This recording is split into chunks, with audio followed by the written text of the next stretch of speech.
नमस्कार प्यारे बच्चों, हिंदी की कक्षा में आपका स्वागत है।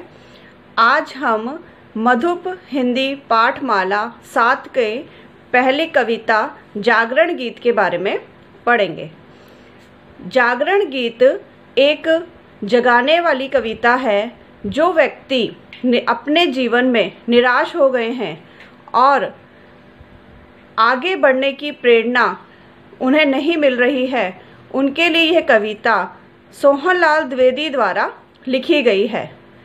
तो चलिए स्टार्ट करते हैं जागरण गीत कविता। अब न गहरी नींद में तुम सो सकोगे, गीत गाकर मैं जगाने आ रहा हूँ। अतल अस्ताचल तुम्हें जाने न दूंगा, अरुण उदयाचल सजाने आ रहा हूँ। तो बच्चों, इन 4 पंक्तियों की हम प्रसंग लिखेंगे पहले और फिर इनकी व्याख्या करेंगे। तो इन पंक्तियों की प्रसंग होगा कि यह पंक्तियाँ हिंदी पाठमाला मधुप 7 की कविता एक जागरण गीत से ली गई है। इसके कवि सोहनलाल द्विवेदी है और इन पंक्तियों में कवि ने नींद में सोए हुए लोग जो कि अपने जीवन से निराश हो चुके हैं, उन्हें आगे बढ़ने की प्रेरणा दे रहे हैं। व्याख्या। अब न गहरी नींद में तुम सो सकोगे। कवि कहता है कि जो लोग जीवन से निराश हो चुके हैं, सोए हुए हैं, उन्हें गीत गाकर मैं जगाने आ रहा हूँ। उन्हें मैं जागरण गीत कविता के माध्यम से जगाने आ रहा हूँ। अतल अस्ताचल तुम्हें जाने न दूंगा। कवि कहता है कि मैं तुम्हें, अतल मतलब गहरा और अस्ताचल मतलब पतन, कि मैं तुम्हें पतन की गहराई में जाने न दूंगा, अर्थात तुम्हें समाप्ति की कगार पर जाने नहीं दूंगा। अरुण उदयाचल सजाने आ रहा हूँ। जैसे सूर्य अपनी लालिमा लेकर उदय होता है। अरुण का मतलब होता है सूर्य, उदयाचल मतलब उदय हो रहा है। ठीक है, उदय हो रहा है जब जैसे उसकी लालिमा होती है, तो जैसे सूर्य अपनी लालिमा लेकर उदय होता है, उसी प्रकार तुम विकास की ओर अग्रसर हो। इसलिए मैं तुम्हें जागृत करने आ रहा हूँ। अब अगले पैरे पे चलते हैं। कल्पना में आज तक उड़ते रहे तुम, साधना से मुड़कर सिहरते रहे तुम। अब तुम्हें आकाश में उड़ने न दूंगा, आज धरती पर बसाने आ रहा हूँ। इन पंक्तियों में कवि परिश्रम करने की प्रेरणा दे रहे हैं।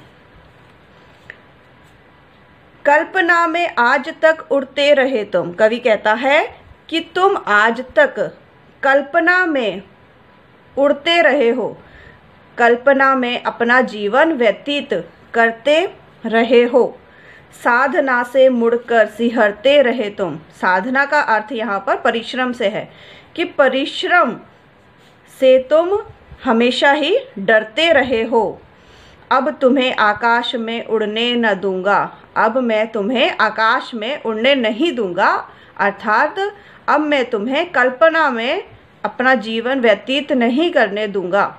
आज धरती पर बसाने आ रहा हूँ, अर्थात तुम्हें धरती पर मतलब वास्तविकता का ज्ञान कराने के लिए मैं आ रहा हूँ। अगला पैरा देखते हैं। सुख नहीं यह नींद में सपने संजोना, दुख नहीं यह शीश पर गुरु भार ढोना। शूल तुम जिसको समझते थे अभी तक, फूल मैं उसको बनाने आ रहा हूँ। इन पंक्तियों में कवि आगे बढ़ने की प्रेरणा दे रहा है। सुख नहीं यह नींद में सपने संजोना। कवि यहाँ कहता है कि नींद में सपने देखना, सोते हुए नींद में सपने देखना कोई सुख नहीं है।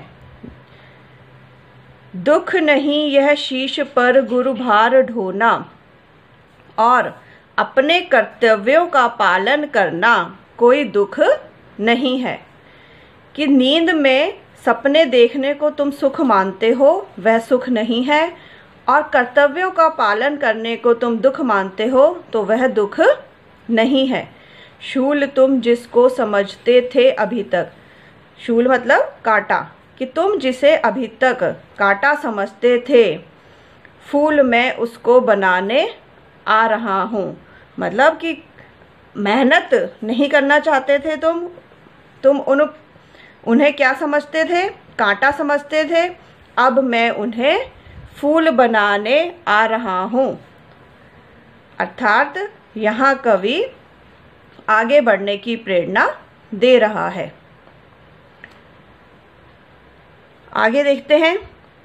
फूल को जो फूल समझे भूल है यह, शूल को जो शूल समझे भूल है यह, मूल में अनुकूल या प्रतिकूल के कण धूलि भूलों की हटाने आ रहा हूँ। इन पंक्तियों में कवि ने भ्रम तथा वास्तविकता को समझाने का प्रयास किया है। कि फूल को जो फूल समझे, कवि यहाँ कहता है कि तुम जिन फूलों को फूल समझ रहे हो वह तुम्हारी भूल है, और जिन शूल को जो शूल समझे भूल है यह, और जिन कांटों को तुम कांटा समझ रहे हो वह भी तुम्हारी भूल है। अर्थात तुम्हारे जीवन में कोई कठिनाई नहीं है। मूल में अनुकूल या प्रतिकूल के कण धूलि भूलों की हटाने आ रहा हूँ। मूल का मतलब होता है जड़, कि हमारी जड़ों में अनुकूल मतलब अच्छे विचार भी हैं और प्रतिकूल बुरे विचार भी हैं। मूल में अनुकूल या प्रतिकूल के कण धूलि भूलों की हटाने आ रहा हूँ। अर्थात यहाँ कर्तव्यों का पालन करते हुए आगे बढ़ने की प्रेरणा दे रहे हैं। और धूलि भूलों की हटाने आ रहा हूँ मतलब कि यहाँ भ्रम, जो धूल जो तुम्हारे उसमें भ्रम है उसको मैं मिटाने आ रहा हूँ। भ्रम और वास्तविकता को यहाँ पर कवि ने समझाया है। तो मुझे आशा है कि आपको यह 4 पैरे मैंने आज समझाए हैं ये समझ आ गए होंगे। अगले पार्ट 2 में हम अगले पैरे करेंगे। धन्यवाद।